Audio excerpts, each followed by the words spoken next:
What's up guys? Nandito na naman po ang inyong kabugnoy. Nagbabalik. For today's video nga pala yung inyong mga kabugnoy magluluto ho ngayon ng sambot ng manok. Wow! Parehong sambot ng manok ho, kung tawagin ho sa iba, di bihag na manok ho. At ngayon lang ho ulit kami magluluto niyan at ngayon lang ho ika nga ay nagdala ho kami siyang biyahero. Shoutout sa iyo, Boss Randel. Salamat sa iyong padala. Abay, quality rin pang ulam na din. At maya-maya lang, hoy, kami nagpunta ho na aking kumparing Julius dito. At kami daw iigib ng tubig. Lalagyan namin ang aming jug para naman ho, kahit uminitong maigay, abay din mainaw. Tapos guys, kita nyo naman guys ang aming bodega. Inaayos ho ang bubong. Gawa na pagka maulan ho, ala, ay parang ho din yung dagat eh.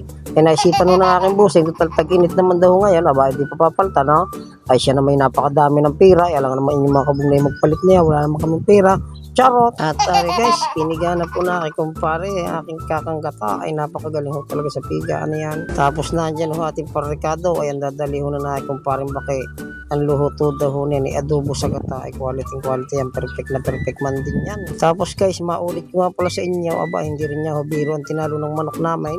Ay isipin nyo kung may ano pa tawag dito baga, ay ang tinalo pala ho nakawing ban pa o J&J, ay medyo mabigatin nga din ho.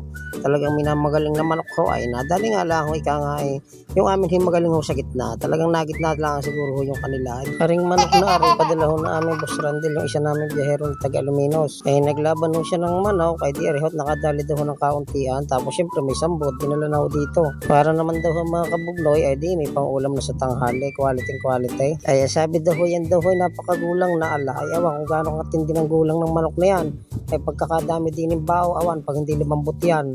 Yung bakla ay nalambot, eri pa kaya charot. Oh, baka guys kayo nagtatakat, ngayon lang ho nag-video ulit si Kabunglay dito sa tapahan. Paano ga naman ho, ay hindi na ho kami kagaya nung dati na lagi ho nandito yung mga biyahero, yung agawan ho sa niyog. Ay ngayon ibawal na daw ho at nagagalit ang aming buseng, wala daw nakakaalis lalo pagkagayaon. Kaya ang ginagawa ho ngayon ay yung mga Kabunglay, di pagdating ho na tanghali kanya-kanya na muna ho kaming uwi. At yun na lang ho nakaayos sa kanilang bahay. At napaganda pa nga ho pag uwi, di siyempre pagkakain ho, hindi may panghimagas ho sa bahay. Charot! At tariho si Burluloy, kumuha na ho na tigis ang piraso, rin akin dalawang magkumpara, si parang Julius at saka si Burluloy. Titikman daw ho nila kung lumambot na ho aring karning manok, ay nakakasigurado naman ho kung nakaw ay sa daming naigatong. Ay awan pag hindi lumambot yan. Tapos ariho, nagsasandok na ho din ng kanin sa dahon at namatimusan ho arit mga umpisa na. Yan ang mga makakain ho at yan na ho, nagkita-kita na ho ulit talaga. Masarap na naman ho kain ninyo Kabunglay pagkagawan ho ay nakakadami ho ng pagkain. Hindi nyo namamalayan ho na madami na kayong nauubos. Ay kaya yun, mananaba na naman ang mga Kabunglay pagkagayan lagayan labanan. Guys, kitang-kita nyo naman ho kung gaano kasarap ng aming kakainin ngayon pananghalian ang pang-ulam ho natin. Gawa na nagluto ho na ng aking pinakamagaling ho magluto ng ginataan ay pag natikman nyo ho ay malilimutan nyo ho patabian ng pagkagayon.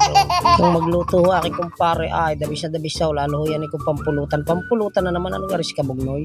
Nandito sa pang-ulam dali na naman ang pampulutan, wala nang alam kung di lagi si pag-iinaw, kain na di naman sa inaw. Kain ho mga Kabugnoy, sige subukan ninyo kumain, pag hindi charot lang ho, ay kita nyo baga ho yan, ay talaga naman naglalatik-latik na naman ho sa gatang yan. Ay pagka dito ho naman sa bodega ay hindi na natin po problemahin ang liyaw. Napakadami ho ditong liyaw. Ang mahirap lang ho diyan ay di magkakayaw. Ay adobo sa gataho na naglalatik-latik. Ay kita nyo naman guys, tapos napakaraming sila eh. Ay di pa isa na naman ho si Kabugnoy pagkagayan. Ay di dandaan niya lang ang subo at baka naman pati yung buto ay malunok ninyo ay delikado pagkagayo. Kaya bago ho kayo sumubo ng madami ay titingin-tingin din kayo ng tubig at baka naman mabulunan ay disgrasya ang hamutin pagkagayaw. Pero guys, kahit humainit ang aming pagkain niyan, yung pagkahango ho sabay lagay agad sa dahon tapos sa rin pang ulam, aba, ay di pandali, mararamdaman yung pagawang init, pagkagarin naman yung kasarap ng pagkain, aba, ay di enjoy nyo na lang ang subo, pagkagayo, yung ramdam nyo naman ay kanga naman sa klase ng ulam, kung quality ho ang luto, at sa hindi, ay talaga naman sinisigurado ko sa inyo, the best ho, ang aming ginataan, adobo sa gata, paiga, ay quality, perfect man din. At nang makakain ho kami, may magdadala ho ng niyog, may dala hong lukban, aba, ay di humingi ho kami ni Burluloy, nang matikman naman kung gano'ng lasa nito, isipin nyo naman may panghimagas agad. Oh, paano ba yan mga Kabugnoy? Hanggang dito na lang po aking video. Paalam!